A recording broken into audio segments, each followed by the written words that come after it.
We are less than 2 weeks away from the NFL draft. ESPN's Peter Schrager released his mock draft on Tuesday morning. He does 2 of these, one the week of the draft, one this week. So no surprise, Fernando Mented to go number 1 overall to the Raiders. He also has the Titans selecting running back Jeremiah Love at number 4 overall, and the Cowboys taking safety Caleb Downs at number 12. So Christian Parker gets a star defensive player, first year defensive coordinator for the Dallas Cowboys. Kevin, as we look at like the intriguing questions around the draft, obviously there's a lot of buzz this time of year. What is the most intriguing one you're following? From a team building standpoint, it's Dallas Cowboys. Here's why. They've got 2 picks, 12 and 20. And when I look at teams that can be one player away, one difference maker away from actual contention, from division championships, the Cowboys are at the top of my list. If they hit on a Ruben Bain at 12, who's been mocked there in a couple of ESPN, Field Yates, Matt Miller, Mel Kiper type of mock drafts over the last month, if they hit on a Caleb Downs, if one of those guys falls to them either because of positional value with Downs or because of the arm length with Bain, I run to the podium to take either of those guys because they need front 7 and they need secondary. Either of those guys changes the culture immediately. The draft picks for Jerry Jones are never a problem. It's what happens after the draft picks. Now, I know in 2009 they drafted a DB named Stephen Hodge before Jason McCourty. Massive mistake. But typically, they're able to nail these draft picks, okay? And I think they're going to understand Ruben Bain and Caleb Downs, 2 guys who dominated in big games, who played a lot of high-level football. Those are plug-and-play year-1 guys. The Cowboys are not far off, guys. We know how high the floor is on that offense. They only need to get to average on defense to win that division. Give me Bain, give me Downs, give me real deal Cowboys contention in 2026. The Cowboys, amongst all other 31 other teams, made a mistake not drafting me higher up, but that's another story for another day. How could you? Can I play devil's advocate? And you're talking about the Dallas Cowboys. Yeah. They've made some moves, Rashawn Gary, Jalen Thompson in the secondary on the defensive side of the ball. You're of the belief that 2 rookies can come in and completely change everything for that defense, where they were bottom of the barrel last year, couldn't figure out enough with an offense with Dak Prescott that was unbelievable at the top of the league. So now you're going to say just 2 rookies. They come in from day one, and those are the guys setting the culture, making a huge difference that now we're talking about the Dallas Cowboys playing in the Super Bowl. That much belief in a Ruben Bain and a Caleb Downs? Yes. You only need to get to average. I'm not saying Bain or Downs or whatever combination of that, and then when you get another guy at 20, maybe you get a corner at 20, okay? So let's take one of those guys in a corner. And then you're talking about just getting to 15, 14, 13, something like that. They don't need to be top 5. They don't need to be top 5. They're going to score so many points. They have a new DC, as you mentioned, in Christian Parker. You just need to be mediocre. I wake up every day and say, just be mediocre. And look at me.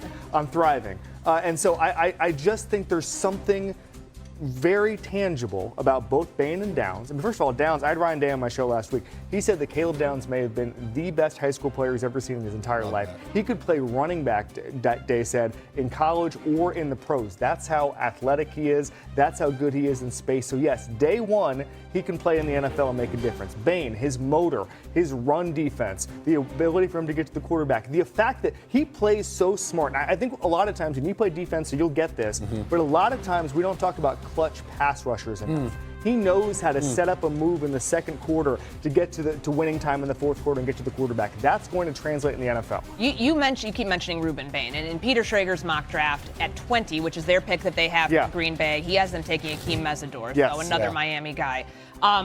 Who's 25 years old. Again, another day one ready to play type of guy. And that's where I want to go with this, Jason, because not too long ago, I remember that this Cowboys team was interested in Max Crosby before he was traded to the Raiders. They obviously don't get their star pass rusher then, but is Mesidor a day one impact, like change the complexion of that defensive front guy in your mind? I think it's a combination, because now when you get a guy like Akeem Mesidor and you have a guy like Rashawn Gary on the other side, now you're implementing a rookie and a veteran both there to be able to impact, get after the quarterback. But also I think the biggest part is being able to stop the run along with that, having an edge setter on the outside like a guy like Mesidor that can do those style of things, because for the Dallas Cowboys and Christian Parker, you're implementing a new defense and you want to set a new tone. So you want to bring guys in that go with that. So to your point, a Caleb Downs, a Mesidor, Bain, whoever it is you want to implement in that, those guys are coming with an attitude that is new to Dallas that you want everybody to know. When they turn the film on, this is a Christian Parker type of defense, and we're getting after you. The other thing with Mesidor, and it's true of Bain too, they can kick inside. Mesidor in 2024 was playing a little bit of pass coverage. I mean, they can do a lot of things. The reason Mesidor broke out so late in his career is Miami had made him gain a bunch of weight the year before, made him play defensive tackle. Bain was injured in 2024, and so it was such a weird defensive line. But Mesidor can do so many things. I think there'd be a home run pick for the Cowboys if you go a guy like Downs at 12. Yeah. We both think foregone conclusion. Both of their first-round picks spent on defense. I think it has to be, but I don't think that's. We're talking about Jerry. Yeah, there's no such thing as a foregone conclusion. They go receiver at number 12. Yeah, exactly. So, okay, we're in top 30 season before the NFL draft, 2 weeks away. And this is where teams get to bring players into the building. They get to ask them a lot of questions to get to know them a little bit better. And I do wonder, how about this for a transition? Do they ask them, how old is too old to sleep with a stuffed animal? Now, Jason was on Unsportsmanlike with us this morning, and this is where I out myself on national television, because we were having this conversation. It came off of something about just normal conversation. And I myself am someone who carries my stuffed animal with me. I'm 35 and a half years old. So give me my half year. They'll give me my half inch. I'm 5', 6 and a half. I want that half inch. I want my half year. How old is too old to sleep with a stuffed animal? I think we have photos of my dear Scrappy, who is going to be shown here on First Take. There he is. There's my buddy. He stays with me in hotels. Scrappy. I bring him with because I have like a really detailed sleep routine. And I've got to have either like a weighted blanket, the eye mask, a pillow, and he's much cuter than a pillow. So I'm sure prospects are getting this question asked of them as they're going into buildings this week. But I asked you two, how old is too old? Kevin, you can flame me. It's absolutely fine. Wouldn't it be the first time? I think 35 is okay. The half. Yeah, the half year. Once you get to Once I hit February 1st. Off my board. If you don't have Scrappy, can you get sleep at? No, that's the problem. I probably wouldn't make it here to First Take if I didn't have him, because there's a process. You know all about the process. We can cut the whole rest of the show. Yeah. I want to talk about Scrappy and how long have you had Scrappy? 2006. 2006. Does Scrappy take baths? Oh yeah, absolutely. What? I'm not walking around with him being all like dusty and dingy. He's in a lot of airports. Kevin is appalled right now. 2006. That's a little late to acquire something. Yes, absolutely. I was at Target. I saw him. I wanted him, and now he's mine. Now he's mine. Red flags all over the place right now. I just went off everyone's draft board. Oh my goodness.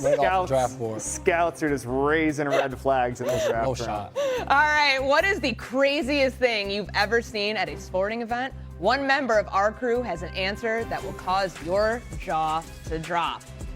Plus, Oregon football and ice cream. Two things that go together to produce a recruiting pitch you will not believe. Hot debate.